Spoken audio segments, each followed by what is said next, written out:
Bonjour et bienvenue à The Indigenous Way. Nous sommes ravis d'accueillir ceux qui sont ici avec nous à Milan et ceux qui sont connectés via le streaming en direct. Aujourd'hui, tous les intervenants interviendront en anglais. Et nous sommes heureux d'offrir une interprétation simultanée en français et en italien dans la salle et en ligne. Je m'appelle Virginie Levesque. Je suis la conseillère en affaires publiques à l'ambassade du Canada en Italie et je suis ravi de présenter cette table ronde sur la mode autochtone canadienne. Une délégation de créateurs de mode autochtone canadiens est ici à Milan pour la première fois afin de présenter leur création au White Trade Show pendant la semaine de la mode de Milan. Quelle belle occasion il nous donne de voir les créations uniques et inspirantes. Au cours de la prochaine heure, nous allons découvrir ensemble leur univers de créativité, leurs grands talents et leurs valeurs. Mais arrêtons-nous aussi un instant pour mieux comprendre qui ils sont, d'où ils viennent et comment ils travaillent. Avant de passer le micro au modérateur du panel, Swanson, je vais inviter quelques personnes à faire des brèves remarques. Alors tout d'abord, souhaitons la bienvenue à Brenda Bellay, cofondatrice et PDG de White, qui a été extrêmement réceptive au projet depuis le début. Donc Brenda, la parole est à vous.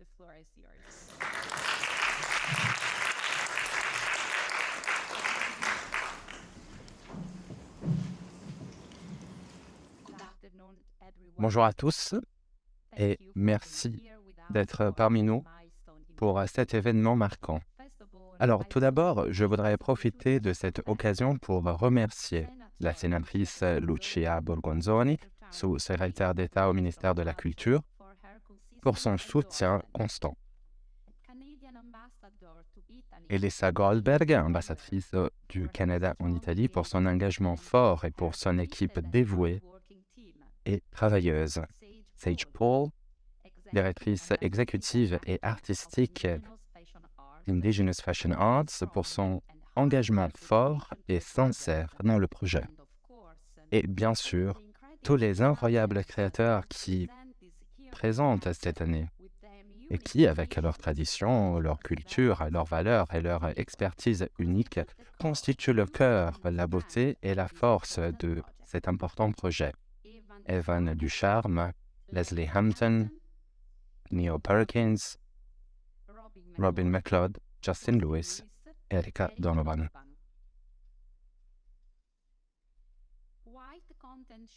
Le White Content Show est le salon de référence de la mode féminine internationale, une plateforme qui, depuis ses débuts, a soutenu et dévoilé des talents et une créativité inexplorée.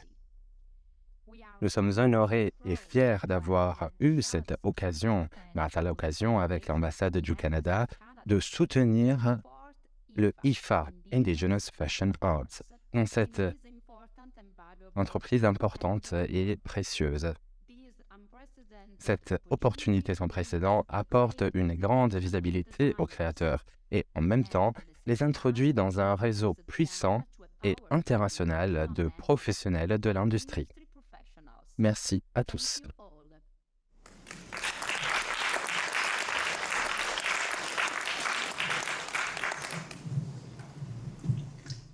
Merci, Brenda.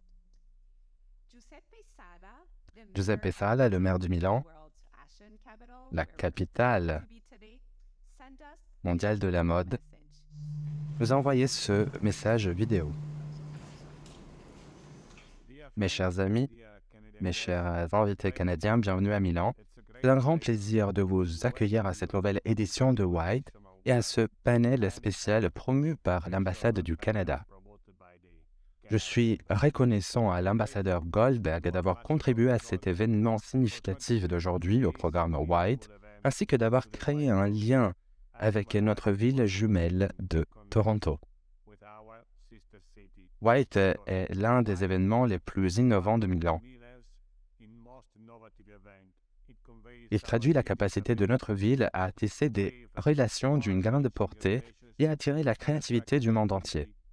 Cette année, nous avons l'honneur d'accueillir l'Indigenous Fashion Arts et d'élever l'expression indigène dans le mot, dans la mode. Cela nous donne l'occasion de renforcer les liens entre la mode grand public, l'art indigène et les pratiques artisanales. Je suis heureux d'apprendre que l'IFA a des racines profondes à Toronto. Cette année, Milan et Toronto célèbrent le 20e anniversaire de leur relation de villes jumelles. Et cet événement inaugural arrive à point nommé. Et donc, à vous tous, profitez au maximum de la White et appréciez la ville de Milan.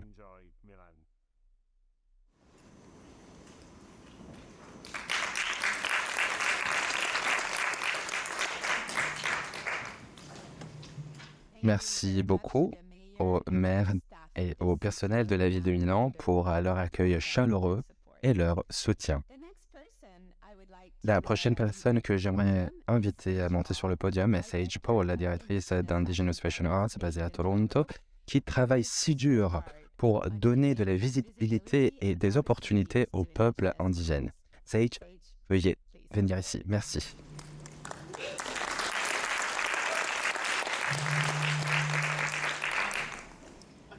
Bonjour à tous. Bienvenue et merci beaucoup d'être ici avec nous aujourd'hui. Ça fait longtemps que nous travaillons sur ce projet, presque 1 an et demi. Donc pour nous, c'est vraiment important d'être ici. Donc vraiment merci à vous tous, merci à l'équipe de l'ambassade, Elisa par exemple. Vraiment merci beaucoup.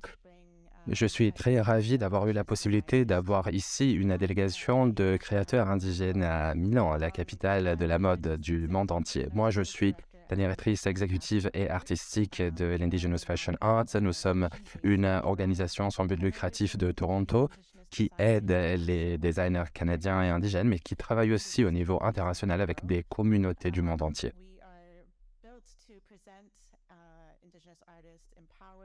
Nous cherchons de présenter le travail des artistes indigènes et de créer des rapports avec d'autres rapports pour leur donner plus de visibilité. Donc, nous essayons vraiment de créer un mouvement évolutionnaire, évolutif de artistes et communautés indigènes, en leur donnant la possibilité d'être une partie importante du secteur. Donc, merci, vraiment merci beaucoup de m'avoir invité. De plus, je voudrais aussi remercier tous les artistes qui se trouvent ici aujourd'hui. Moi, probablement, je n'existerais pas si ces artistes-là ne m'aideraient pas, ne m'aidaient pas. Donc, il faut vraiment qu'il y ait un espace pour qu'ils puissent partager leurs travaux, leur culture avec toutes les personnes du monde entier. Donc, merci beaucoup de faire partie de cette délégation. Il est très important pour nous, et donc nous voudrions remercier l'ambassade pour son soutien, le département de l'héritage canadien, le département des arts canadiens et aussi la ville de Toronto. Nous avons vraiment hâte de pouvoir communiquer avec vous et parler de ce que nous faisons et d'où nous venons. Merci beaucoup.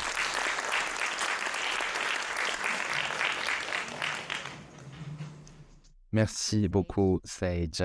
Et enfin, j'ai le plaisir de donner la parole à l'ambassadrice du Canada en Italie, Elisa Goldberg,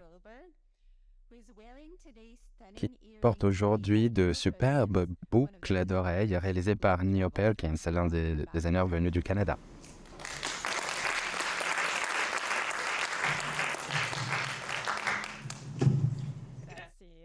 Merci Virginie, merci à vous tous.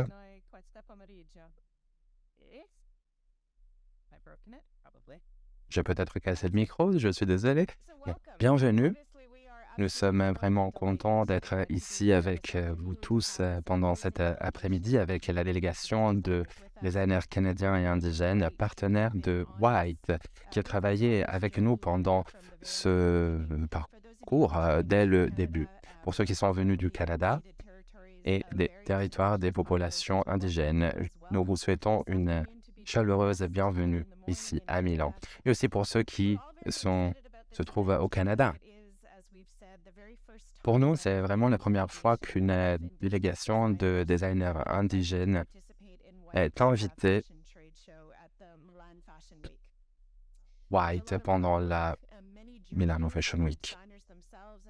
Les designers de la communauté sont venus ici grâce au soutien donné par ce team et grâce au travail mené par l'ambassade et le team, l'équipe, pour qu'ils puissent rendre concret ce projet. L'ambassade canadienne et le gouvernement canadien croient vraiment dans l'exhibition des travaux des Premières Nations et des designers qui en font partie. Et donc, pour nous, c'est un véritable privilège de pouvoir nous présenter sur un stage important. Le Canada n'a pas ménagé ses efforts pour renouer avec les peuples autochtones des relations fondées sur la reconnaissance mutuelle des droits, le respect et le partenariat. Dans ce contexte, en tant qu'ambassade, nous nous réjouissons de la possibilité de travailler avec des artistes autochtones pour promouvoir et partager leur art et leur culture avec le monde entier. Je tiens à souligner que la présence de ce créateur n'est pas seulement une reconnaissance du rôle et du pouvoir de l'industrie de la mode pour étendre la portée d'entreprises indigènes incroyablement talentueuses à de nouveaux marchés internationaux. C'est aussi un témoignage de l'importance d'établir et de renforcer des relations commerciales qui privilègient la durabilité, la transparence et l'inclusion.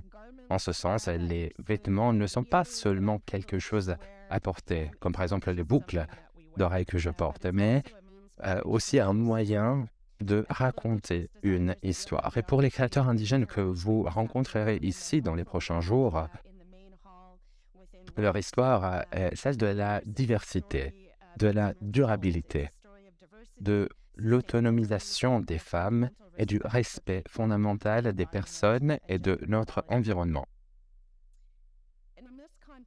Le Canada croit que l'expansion du commerce et de l'investissement contribue à renforcer les entreprises et les entrepreneurs de chez nous, à favoriser le partage de l'art et de la culture, à profiter de nos économies dans leur ensemble. Et à ce regard, nous tenons à élargir la place de tous ceux qui ont été historiquement sous-représentés dans le commerce et l'investissement internationaux, notamment les peuples autochtones, les femmes, les jeunes, les propriétaires de petites entreprises, les membres de la communauté LGBTQ+, et les entrepreneurs racialisés. Ils n'ont parfois eu l'espace de pouvoir s'affirmer au niveau international. Donc, l'exercice que nous menons aujourd'hui et que nous allons faire encore à l'avenir, mais aussi que nous avons fait, sont un véritable témoignage de cet engagement. Il y a un certain nombre de personnes à saluer avant lorsque IFA a contacté l'ambassade du Canada en octobre 2021 pour l'aider à représenter des créateurs de mode autochtone à la Semaine de la mode de Milan, nous avons sauté sur l'occasion de célébrer, d'honorer et de mettre en valeur les voix, les histoires et les talents autochtones. Donc, merci à Sage Paul, merci à Calis Bronson, à leur équipe pour l'énergie et la force qu'ils nous ont montrée. Merci aussi à Brenda Bellei, Simona Celerini et toute l'équipe du White Fashion Trade. Brenda et Simona ont eu le plaisir de se rendre à Toronto en juin dernier pour assister au Festival des Arts de la mode indigène et découvrir directement le travail de ces créateurs indigènes. Et merci beaucoup au maire de Milan. Milan a joué un rôle inestimable dans l'évolution de l'art et de la mode à travers le monde, ainsi qu'un rôle de leader mondial dans les discussions sur des questions importantes qui nous concernent tous, telles que la diversité, l'inclusion, l'égalité des sexes et le changement climatique. C'est un grand plaisir pour nous d'être vos partenaires et de continuer à collaborer avec vous. Je suis consciente que le programme d'aujourd'hui n'aurait pas vu le jour sans le solide soutien du Conseil des arts du Canada et je suis heureuse d'accueillir Odile Jeannette, directrice du programme Créer, connaître et partager avec nous à Milan aujourd'hui. Nous espérons que ce n'est que le début de la présence de designers inuits, métis et des Premières Nations à la Semaine de la mode de Milan.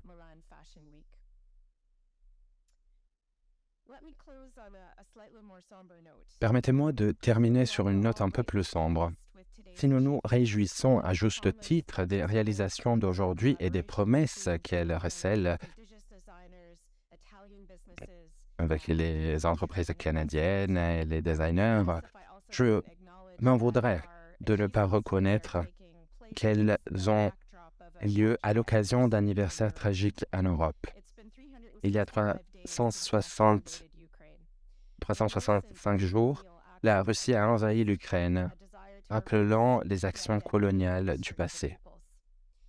Alors que cette guerre de choix brutale et inutile fait rage, le Canada a été et restera engagé à soutenir l'Ukraine pour la paix, la liberté, les droits de la personne et la sécurité mondiale. Puisse la célébration des cultures, l'échange d'idées et l'hommage à la créativité autochtone d'aujourd'hui nous inspirer tous à continuer de lutter pour la paix, l'unité et le renforcement des liens dans le monde entier, aujourd'hui et chaque jour. Je vous remercie.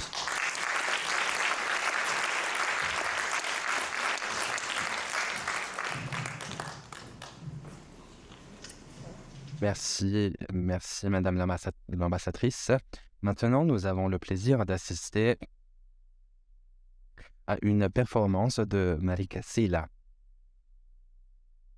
une actrice et influenceuse Invaluuk.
Wow. Merci beaucoup, Marika. Ceci conclut la première partie de notre événement. J'ai maintenant le plaisir de donner la parole à Carrie Swanson, directrice de l'Indigenous Screen Office et l'une des fondatrices d'Indigenous Fashion Arts, qui va agir en tant que modératrice de la discussion de groupe et présenter les différents intervenants. Chère Carrie, merci d'avoir accepté ce rôle.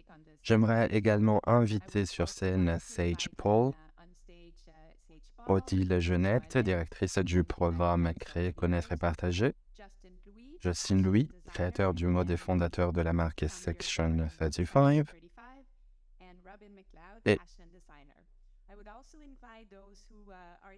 j'aimerais aussi inviter ceux qui sont debout pour venir ici, s'asseoir et profiter de la discussion.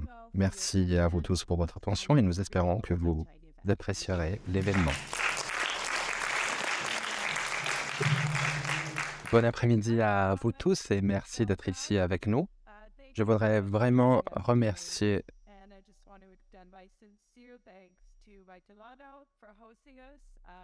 Désolé, malheureusement, il y a des problèmes techniques. OK. Merci à l'ambassade canadienne pour tout son travail. Merci encore une fois. Merci Milan, merci White, merci à l'ambassade canadienne et merci à l'Italie pour tout le travail. Je suis la cofondatrice avec Sage Paul de l'Indigenous Fashion Arts et je suis aussi l'administratrice, le PDG de l'Indigenous Green Office. Je viens de l'Ontario du Nord, juste pour vous donner une idée. Se trouve au nord de Toronto, à environ 10 heures en voiture.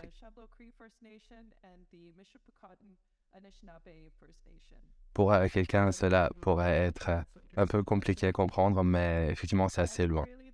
Je suis vraiment contente de pouvoir modérer le groupe de discussion d'aujourd'hui. Alors, sur ma gauche, nous avons Sage Paul. Elle est non seulement directrice de Indigenous Fashion Arts, mais elle est aussi une artiste et designer reconnue et connue un peu partout dans le monde. Elle vient de Canada, bien évidemment, et elle habite à Toronto. Puis nous avons Robin McLeod. Bonjour, Robin.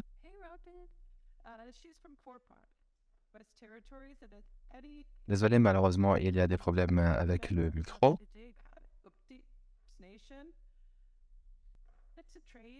Elle est artiste incroyable, elle s'occupe de mode, design, art digital, qui en 2019 a été nommée gagneuse de la première compétition inuite pour ses travaux. Puis nous avons Justin Lewis. Il est propriétaire de Section 35, une brand qui va affirmer le symbolisme inuit dont l'Europe s'était appropriée. Il réunit des artistes digitaux, des stylistes et des créateurs en prototypes de streetwear très originaux qui ont été exposés aussi au Metropolitan Museum.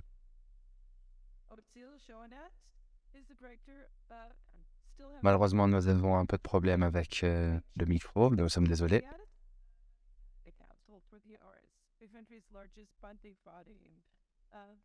Prior to that, she was the executive director for Wapakoni, a media and short film lab for Indigenous youth and emerging artists. Elle est membre de la communauté au Québec. Et donc, bienvenue à vous tous et toutes.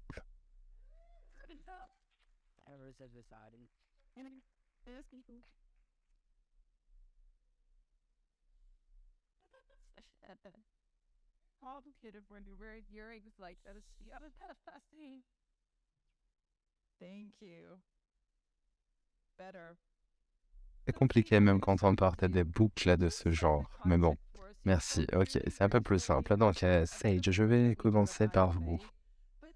Alors, donnons un peu de contexte. Vous avez parlé brièvement de ce que nous faisons pour IFA, mais dans ce panel, pourquoi IFA a fait-elle la différence et comment pratiquons-nous des méthodes indigènes dans ce que nous faisons chez IFA? Est-ce que nous avons un micro? Ok, très bien, parfait. Alors, d'où je commence? Alors, il s'agit d'une communauté. Et c'est cela ce qui nous distingue, parce que dans le secteur de la mode, la compétition est très forte. Il s'agit d'un monde exclusif, basé sur le capitalisme, sur la concurrence. Mais puis, quand j'étais un peu plus petite, les choses étaient un peu différentes. On était des groupes, on était dans des familles où j'ai vraiment tout appris. Donc, je disais, il y a eu un changement dans le monde de voir les choses. Il y a eu une différence culturelle, même dans la façon avec laquelle nous nous rapportons avec les autres, avec l'espace qui nous entoure. Même dans la façon avec laquelle nous communiquons, même au niveau commercial. Donc, il s'agit vraiment d'un aspect intéressant dont parler. On pourrait le faire même aujourd'hui. En Amérique du Nord, mais aussi en Amérique du Sud, j'entends parler du commerce d'une façon complètement différente par rapport à la façon avec laquelle j'ai grandi. Même le langage est différent. L'esprit créatif est différent.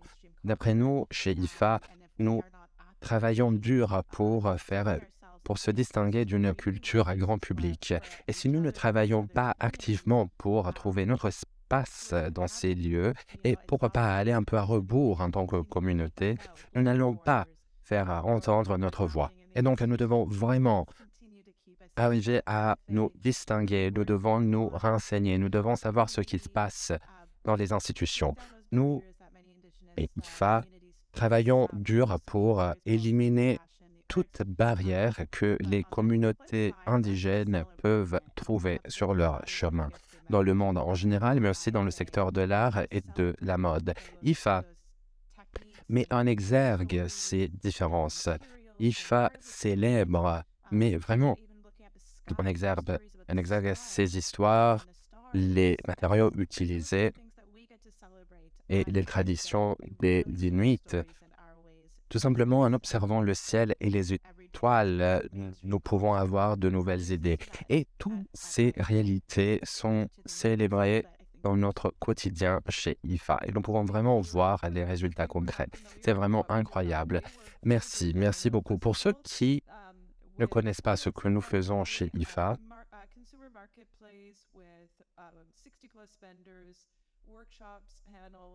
nous travaillons avec des marketplaces, des vendeurs, nous faisons des rencontres B2B. Et donc, nous voulons essayer de faire quelque chose d'incroyable au Canada pour nous élargir un peu et c'est fantastique pour nous de pouvoir en parler.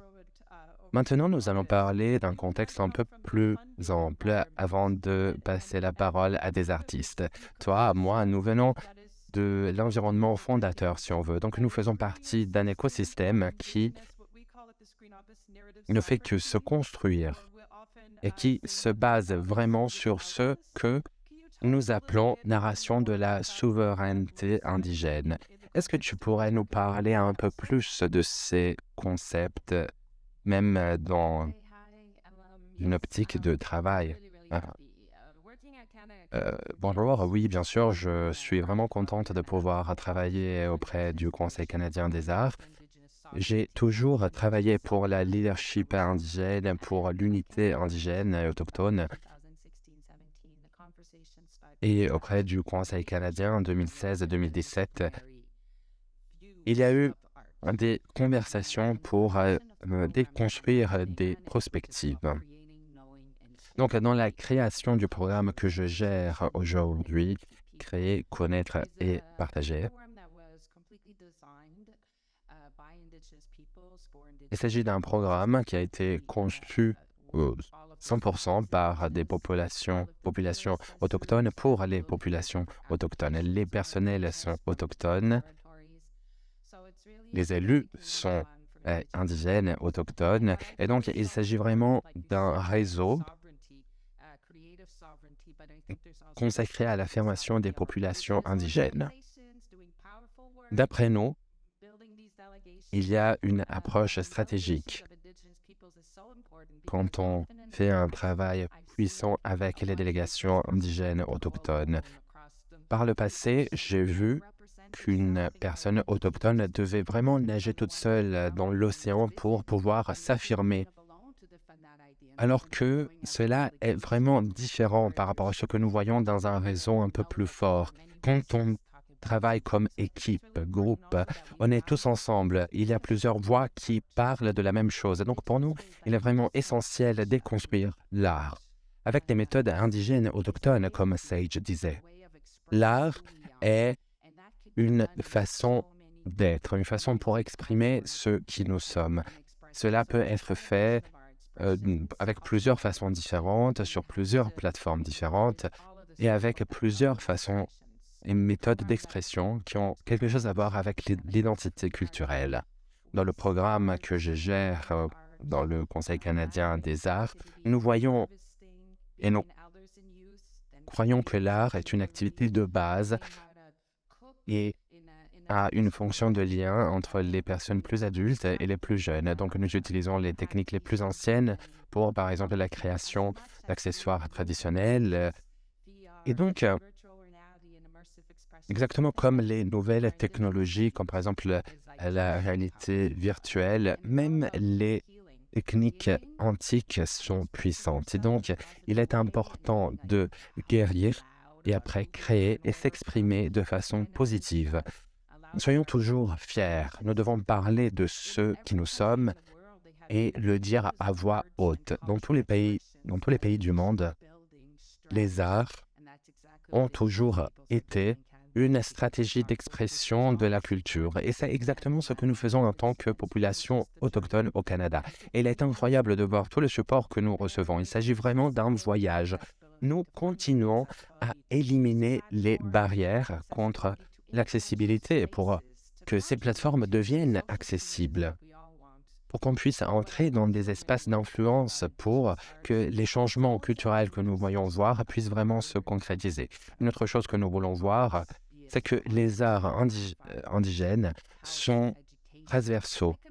On parle de changement climatique, environnement, éducation, développement du tourisme, développement durable. Donc, comme en tant qu'artiste, nous devons vraiment toujours parler de plusieurs sujets pour qu'on puisse avoir un impact dans plusieurs secteurs.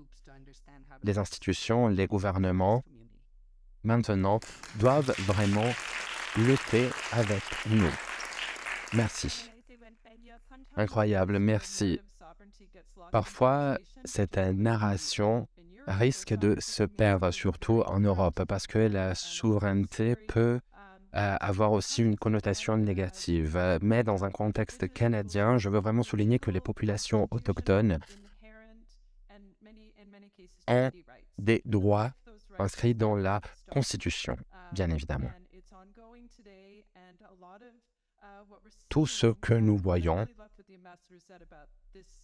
et donc j'ai vraiment apprécié ce que l'ambassadrice a dit, est un storytelling. Donc je voudrais demander à Justin de parler de l'histoire de son marque, de son brand, un brand de streetwear, un brand qui exprime des concepts politiques. Donc, est-ce que tu pourrais nous raconter l'histoire de ton travail et le message politique que tu voudrais exprimer?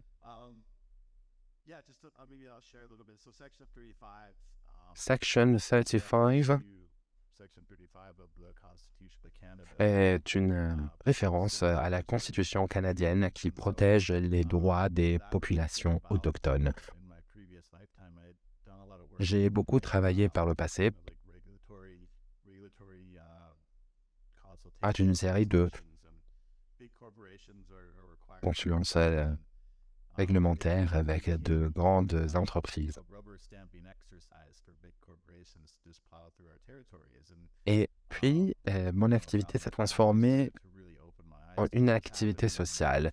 À l'époque, j'ai vraiment essayé de comprendre comprendre ce qui se passait au niveau social. Je voulais vraiment exprimer ma voix, faire entendre ma voix pour que les personnes soient connaissent mieux les problèmes de notre communauté, mais je voulais le faire d'une façon différente. Je voulais que le message soit clair. Donc pour moi, la mode, le style, les vêtements pouvaient vraiment être un élément concret capable de donner voix à nos problèmes. Il y a des problèmes, bien évidemment, qui portent une certaine malaise dans les municipalités dans lesquelles nous vivons ou dans les entreprises. D'autres peuvent dire, ouais, ça c'est un sujet quand même important. Et voilà pourquoi il faut dire, oui, nous devons en parler. Et donc, je me suis dit, pourquoi ne pas l'imprimer sur un t-shirt? Euh, voilà où j'ai trouvé mon inspiration.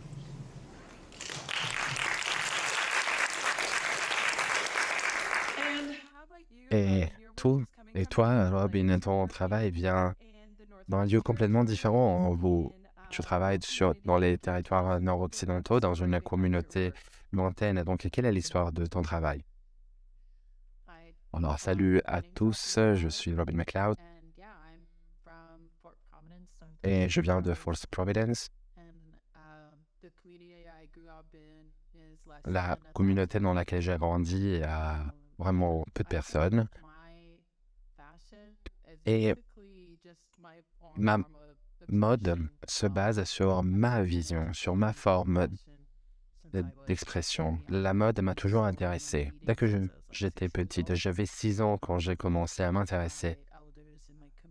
Quand j'ai commencé à m'approcher de ce monde, je voyais des femmes un peu plus âgées de ma communauté qui travaillaient de façon traditionnelle. Et donc, j'ai utilisé cette connaissance pour créer le travail que je fais aujourd'hui. J'ai réussi à m'organiser et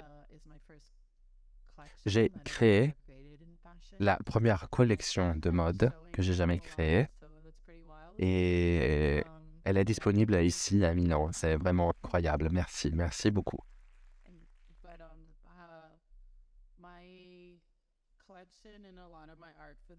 Ma collection, comme l'art que j'ai produit au cours des 4 dernières années, se base sur un concept qui d'après moi est très fort, le futurisme indigène, le futurisme autochtone.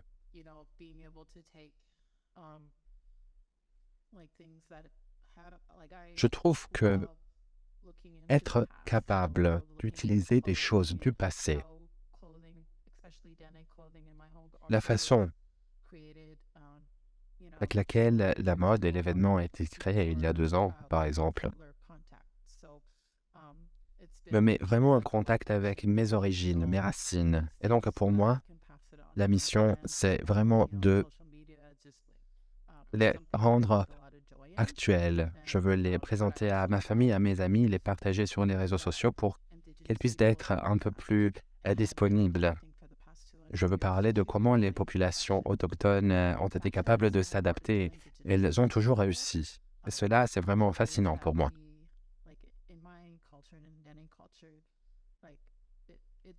Dans ma culture, il y a vraiment une qualité spirituelle dans ce que nous appelons mode. Les femmes, dans la famille, demandent aux petites filles quels sont vos rêves. Et selon les messages qu'elles reçoivent, elles mettent des accessoires, des symboles sur leurs vêtements.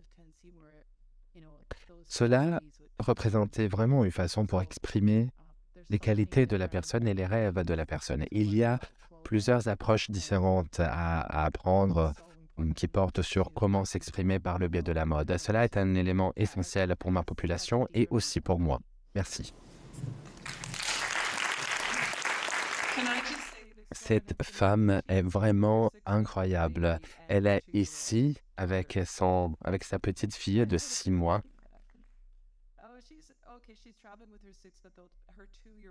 Et l'autre fille qui a 2 ans est à la maison au Canada. On est ici à Milan et je voudrais parler à ce point-là de ce que vous faites ici, mais surtout de ce que vous voulez prendre et apprendre grâce à cette expérience. Je commence et je réponds moi-même. Dans tout le travail que je fais, je voudrais que les personnes commencent à associer le mot indigène à innovation. Quand on dit indigène autochtone, on dit innovation, parce que la population autochtone est l'innovatrice originale. Il y a un grand niveau d'innovation, de diversité dans les populations indigènes canadiennes. Et donc, Sage, qu'est-ce que tu espères apprendre grâce à cette expérience? Alors, je voudrais que les stylistes et les créateurs travaillent d'une façon correcte. Il y a vraiment beaucoup de choses à faire. Nous avons planifié ce voyage pendant longtemps et avoir l'opportunité d'être ici pour que tout le monde puisse utiliser au maximum cette opportunité est vraiment incroyable. Il s'agit d'un événement incroyable. C'est la première fois que la population autochtone se trouve ici. Parfois, cela peut être aussi effrayant, mais j'aime vraiment ton idée de innovation liée à la population autochtone.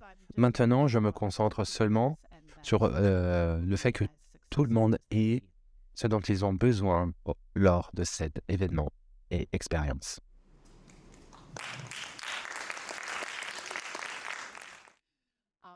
I'm really grateful to have the opportunity to be here. I'm not sure what I hope for to happen actually. I just want more opportunities. Moi, je suis vraiment contente d'être ici. Je ne sais pas trop bien quoi répondre à ta question. J'espère pouvoir vivre d'autres expériences.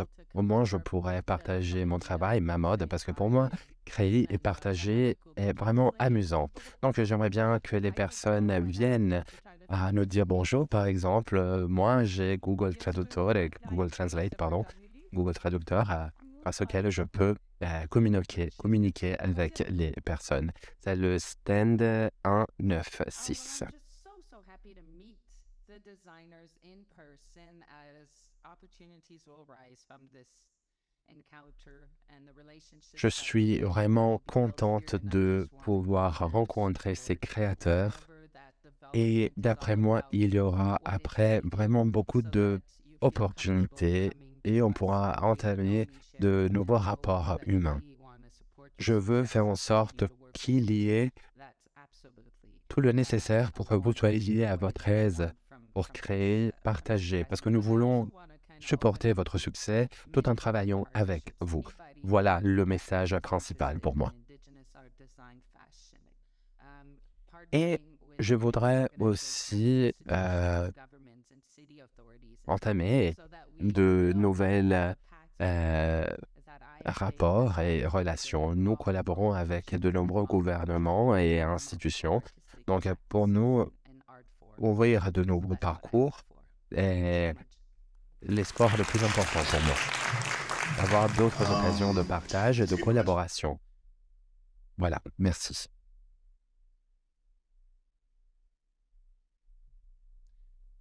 C'est une question vraiment intéressante.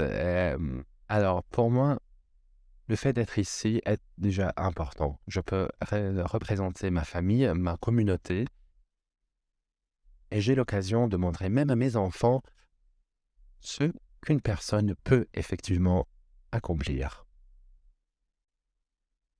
Rencontrer des personnes, avoir de nouvelles opportunités est toujours important. Je n'ai pas d'énormes attentes.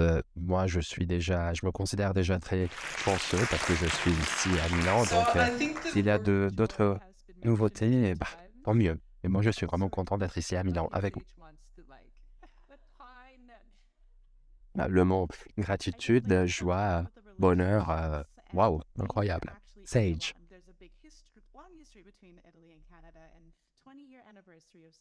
Au-delà des rapports humains et d'être ici à Milan, il y a une histoire entre le Canada et l'Italie, le 20e anniversaire de notre rapport de ville jumelle. Nous avons parlé de ce rapport et aujourd'hui, nous sommes ici dans cet espace international. Nous travaillons de façon complètement nouvelle. Pour nous, c'est vraiment un défi, même aussi d'un point de vue linguistique. Donc, nous faisons tout ce que nous pouvons pour nous insérer correctement dans cet espace international. Donc, je nourris de forts espoirs et j'espère vraiment que ces processus puissent être plus simples et nous donner de nouvelles opportunités. Il faut vraiment éliminer toutes sortes de barrières, la flore et la faune. Moi, je suis vraiment urbaine. Donc, je ne m'y connais pas trop en flore et faune, mais ces matériaux qui viennent de notre terre sont uniques.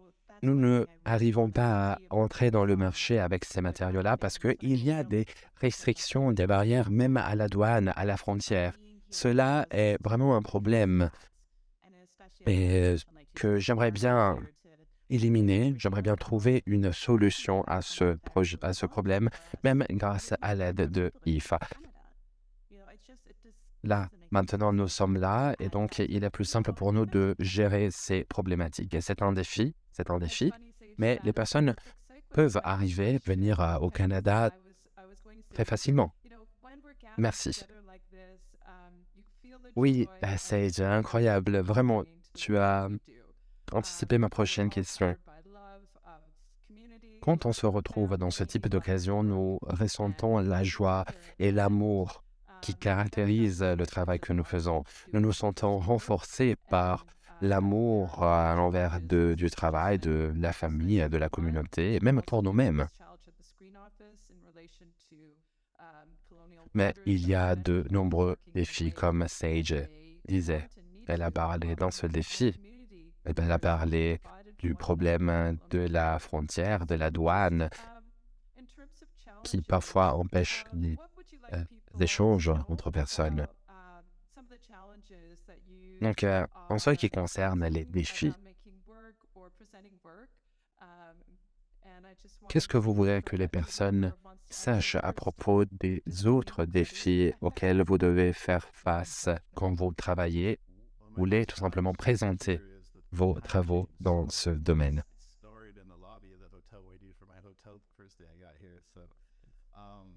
Alors, mon premier défi est le décalage horaire. J'étais en train de ronfler dans le hall de l'hôtel. Mais bon, gérer un petit brand a représenté plusieurs défis. J'ai dû apprendre d'autres choses, pas mal de choses, même d'un point de vue financier. Par exemple, gérer les commandes, gérer les livraisons, les saisons. Ce sont des éléments que je ne connaissais pas avant, mais que maintenant je connais. Parfois, on se sent vraiment frustré, on a vraiment envie de baisser les bras, mais le jour après, on pense s'y connaître vraiment. Et donc voilà, pour le moment, j'essaie de gérer un peu ce deux types d'émotions. Si vous aimez ce que vous faites, vous réussissez à continuer à faire ce que vous faites.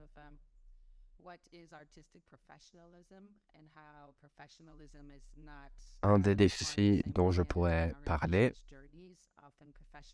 est la signification de l'expression professionnalité artistique et comment elle n'est pas considérée dans le contexte autochtone, même en termes d'éducation. Une éducation à laquelle parfois nous n'avons pas eu accès.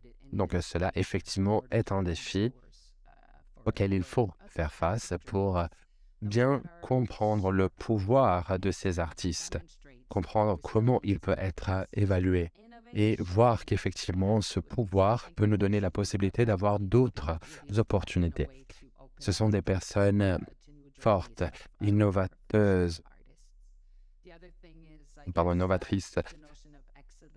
nouvelles, fortes. Donc cet aspect-là doit être vraiment pris en considération pour avoir d'autres horizons, même d'un point de vue de travail. Ces perspectives,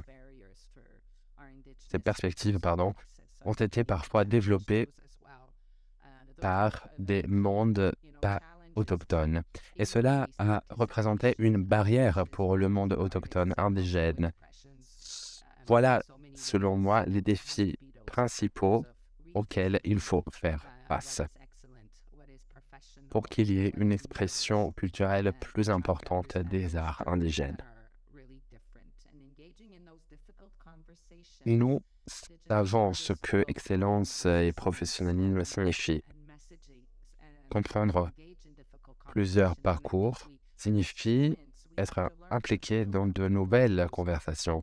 Les artistes indigènes connaissent la résistance, connaissent la narration difficile.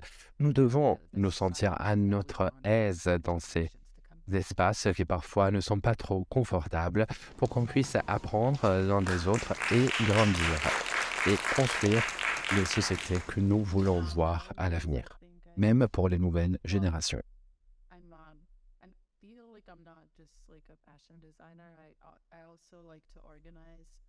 Un des défis auxquels je dois faire face porte sur le fait que je fais plusieurs travaux dans ma communauté grâce aussi au Conseil canadien des arts. Donc, je ne suis pas seulement un fashion designer, mais j'ai aussi une forte passion pour d'autres types d'art.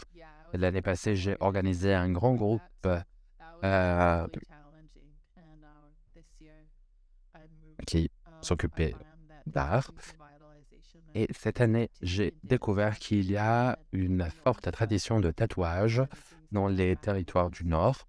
Et comme je disais tout à l'heure, j'aime bien prendre en considération l'héritage, les origines, les histoires anciennes. J'ai trouvé pas mal d'esquisses, de tatouages des territoires du Nord. Et j'espère que le Conseil canadien pourra me soutenir dans mon défi de faire revivre ces traditions-là. Comme je disais, les défis portent sur l'union de ces différents intérêts. M'occuper de ma famille et faire le travail que j'adore faire, tout en restant dans ma communauté sans devoir m'éloigner de la communauté, sans devoir aller vivre en ville. J'ai vu qu'il y a eu des personnes qui ont dû quitter leur maison, abandonner leur famille. Moi, je l'ai fait quand j'avais 20 ans, mais après, j'ai vraiment ressenti un désir fort d'aller à nouveau. J'ai grandi. Maintenant, je suis allé vivre, encore une fois, dans une petite communauté inuite. Pour moi, il est vraiment important d'être là, de rester dans cette communauté. Si vous connaissez un tout petit peu les communautés autochtones du Nord, il y a une énorme crise habitative en cours. Il y a des problèmes que nous essayons de gérer. Donc voilà un des défis.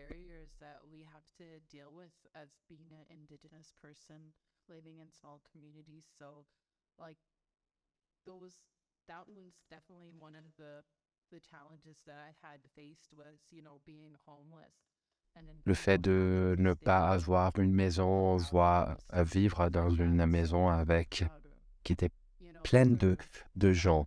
Voilà une réalité de notre communauté. Et grâce à l'opportunité que j'ai reçue, grâce au business artistique qui m'appartient, j'ai pu continuer à créer mon art et survivre. C'est vraiment fantastique. Merci.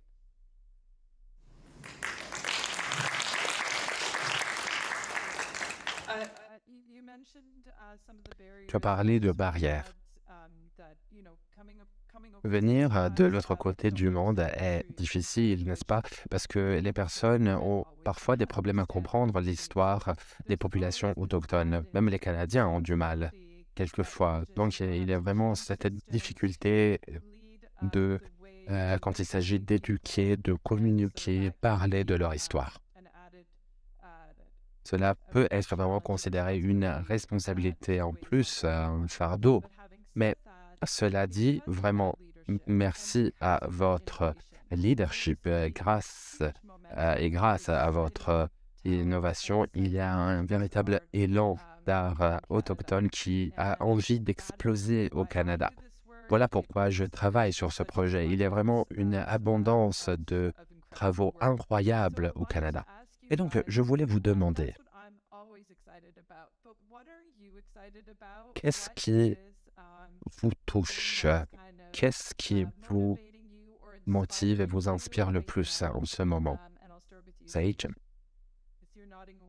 chose qui me touche, qui me rend ému, est le stand 196.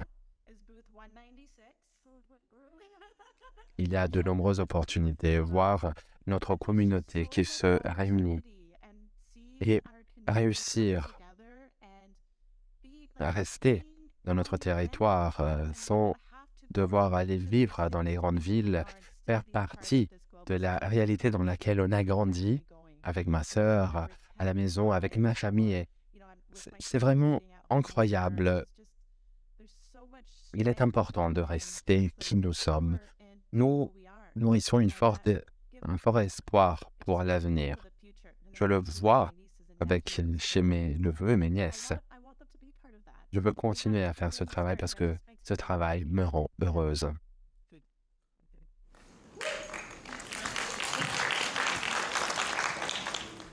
Alors moi, je suis très ému quand je pense à l'avenir. Je veux continuer à venir à Milan, s'il est possible. Ce serait incroyable. Je voudrais continuer à créer et travailler dans le secteur de la mode. Et j'espère vraiment pouvoir voir un peu les musées et les œuvres présentes dans le monde entier qui parlent de notre culture.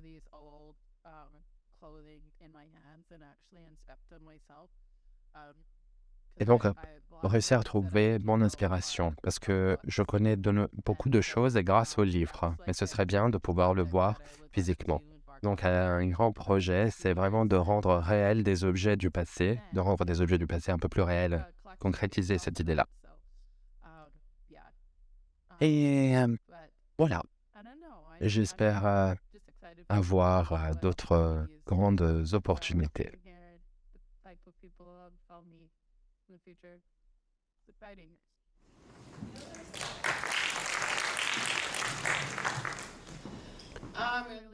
La leadership, les jeunes, le pouvoir indigène me rendent ému. Nous avons une situation démographique complètement différente par rapport au Canada. 60% de notre population a moins que de 20 ans. Et donc, nous sommes des autochtones qui sont en train de se relier à leurs traditions, à leurs connaissances antiques et anciennes. Et cela est la source de notre inspiration.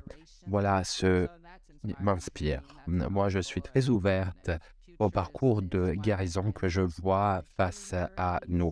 Un parcours incroyable et essentiel pour les Premières Nations. Même les langues sont à nouveau enseignées et apprises. On s'approche de nos origines et de nos racines. Nous avons plus de 70 langues autochtones. Et ces langues-là existent encore. Il faut continuer à les enseigner. Une langue est gardienne des valeurs du monde. Donc même la valeur du genre. Dans la langue de ma famille, le genre, le masculin et le féminin n'existent pas. Ce qui existe est l'animé et le non-animé. Les paroches, pour nous, sont animées. Parce que nous connaissons le pouvoir de la nature. La nature a été essentielle dans notre parcours de vie. Voilà pourquoi il est important de s'approcher de nos origines, de notre langue et de nos traditions. C'est quelque chose qui me rend vraiment fier. J'ai vraiment beaucoup de travail pour l'année prochaine. Et je trouve l'inspiration, je pense à ma terre, je pense à mon pays, je pense à mes rêves, des choses que j'ai dans ma tête et que j'ai hâte de rendre concrètes. En croyant les connexions correctes, on arrive vraiment à les rendre réels. Donc les personnes du secteur, les professionnels du secteur m'aideront à atteindre mon potentiel et je les remercie pour cela. D'un point de vue de business, nous nous sommes développés. Nous voulons créer une fondation grâce au succès que nous avons remporté en tant que business pour pouvoir donner aux jeunes ces succès, pour pouvoir aider les organisations qui travaillent avec les jeunes, avec les communautés autochtones, afin qu'elles puissent reconstruire avec eux et laisser quelque chose aux prochaines générations. Notre business veut aider les organisations à construire et aider les prochaines générations. in helping allocate resources to organizations that need them. So those are kind of the things that inspire me and I'm excited about over the coming years.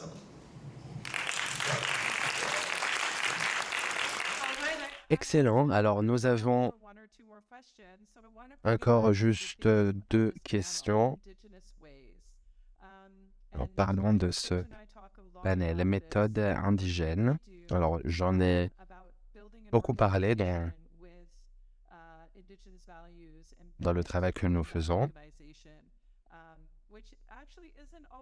Quand on travaille dans un monde capitaliste et colonial, il y a des structures fixes qui doivent être abattues. Donc, il est difficile de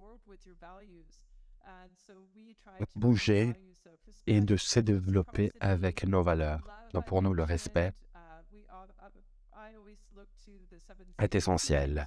Les 7 enseignements secrets que je mentionne assez souvent, le courage, l'amour, le respect, la sagesse.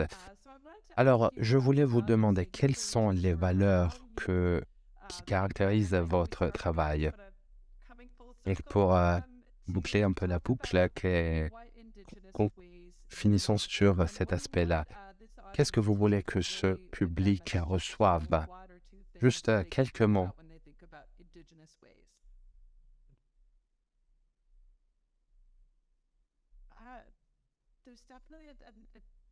Alors, il y a une approche différente dans les approches indigènes.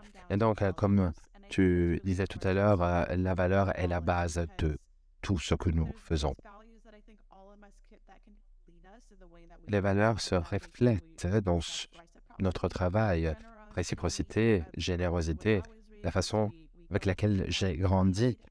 Nous utilisons seulement dont nous avons besoin. Cela est vraiment un concept durable, moderne. Ce sont des valeurs importantes. Et dans les méthodes indigènes, il y a vraiment la valeur d'être ouvert.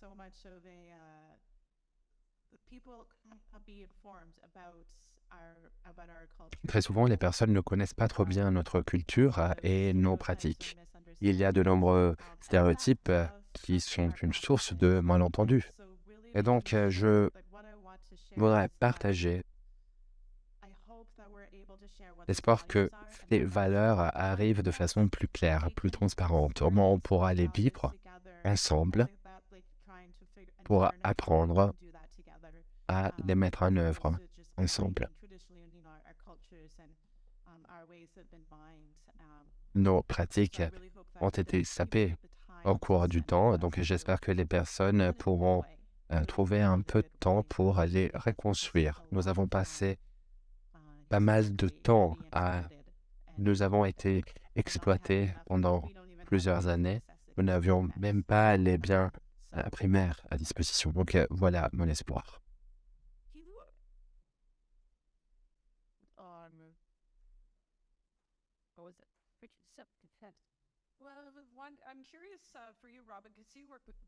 Je suis curieuse, Robin, parce que tu as travaillé et utilisé de nombreuses pratiques culturellement enracinées dans la culture inuit. Et donc, quelles sont les valeurs que tu appliques dans ton travail? Comme je disais, moi, j'habite dans une communauté très petite et moi et mon partenaire allons chasser sur le territoire. Nous pêchons. Set fish in every like season that fish are abundant. Nous sommes un jeune We couple. are a young couple, and we if it wasn't for what the land provides and the Nous respect aurions we pas have mal de for the land, difficultés like si we nous are ne truly respections grateful. pas la terre et ce qu'elle nous donne. Donc pour nous, la culture est essentielle. Mon partenaire joue de la musique et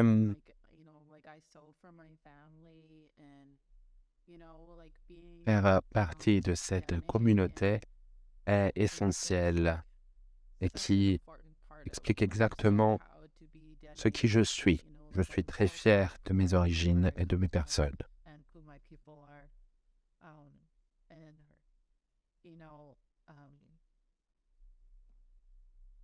Et donc, respecter les autres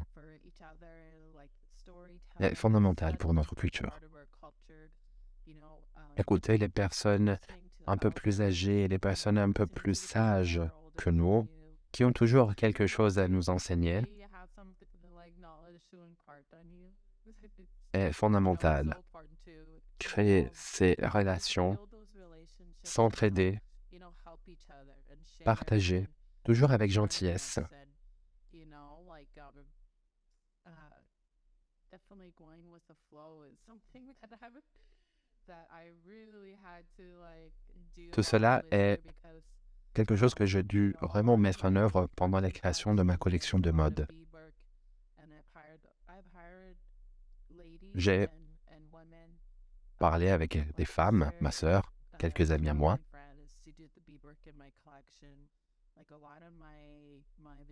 mais elles m'ont dit que travailler avec les matériaux originaux de notre communauté du Nord a été vraiment fascinant et intéressant.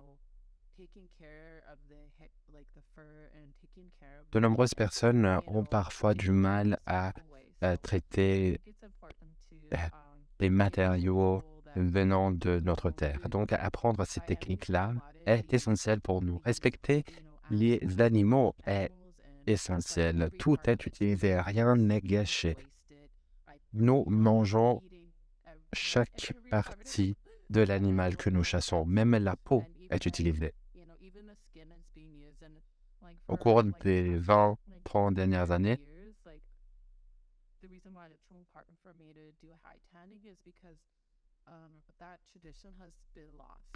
nous avons essayé de défendre une tradition qui risquait de disparaître.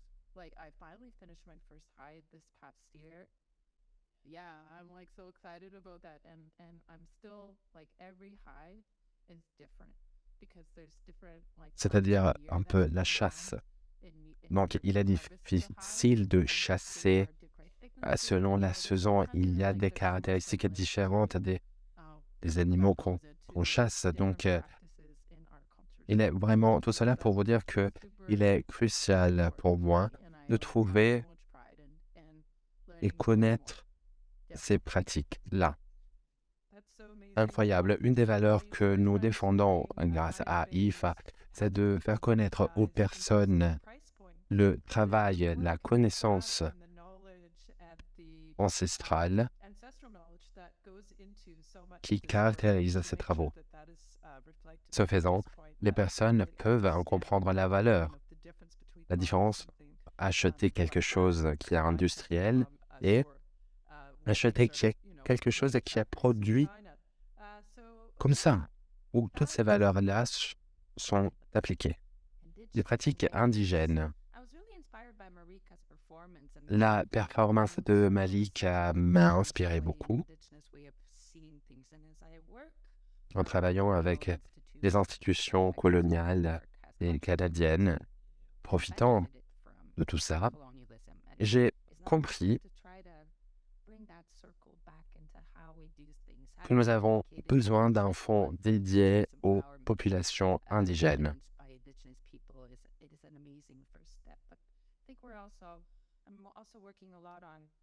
Nous travaillons beaucoup sur la valeur de l'intelligence collective et donc la boucle qui se ferme avec la communauté autochtone et le monde extérieur. Quelles sont les valeurs qu'on peut enseigner aux personnes qui font partie, entre guillemets, du monde extérieur, du monde externe, qui n'appartiennent pas à ces communautés? En travaillant dans ce conseil, pour nous, une des valeurs clés est vraiment la compréhension de l'autodétermination dans la souveraineté indigène des populations canadiennes. Et donc, nous essayons de travailler plus de façon collaborative dans le cadre de co-conception de programmes, activités, services, un co-développement de critères, un co-développement de stratégies.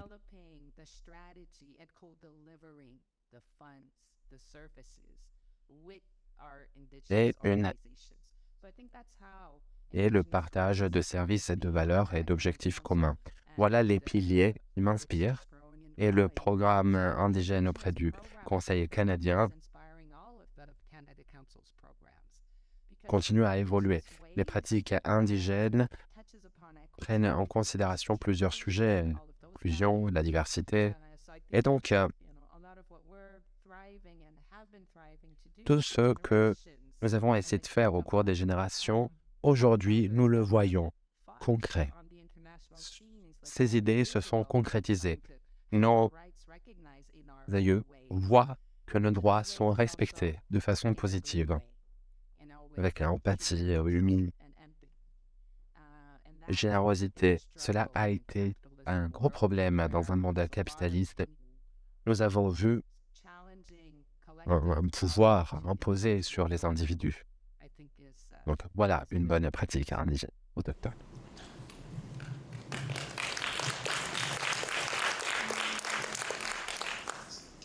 Quand je pense à ce que nous faisons, je crois que c'est une façon un peu plus contemporaine de créer la mode. Les générations du passé s'habillaient selon les nécessités, par exemple les saisons, les cérémonies, par exemple. Nous nous habillions en suivant la situation. Alors que, et moi, donc, j'essaie d'utiliser cette approche-là dans mon brand. Donc, je veux que les personnes s'habillent selon les valeurs, les nécessités. Donc, je traduis le passé dans quelque chose qui est contemporain. Voilà ce qui me guide quand je dois concevoir mes créations. Il y a une histoire à la base, avec des valeurs qui, d'après moi, sont de plus en plus comprises par les personnes. Et les personnes veulent savoir d'où je viens, qui crée tout cela. Donc, la façon avec laquelle nous nous approchons de ces créations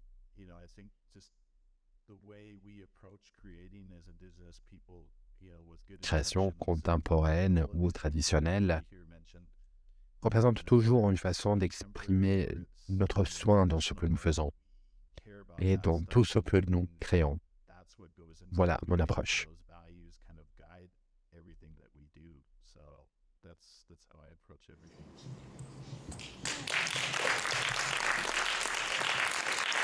Je voudrais remercier Kathleen Blackburn qui a créé mes boucles d'oreilles, mes messages les porte maintenant.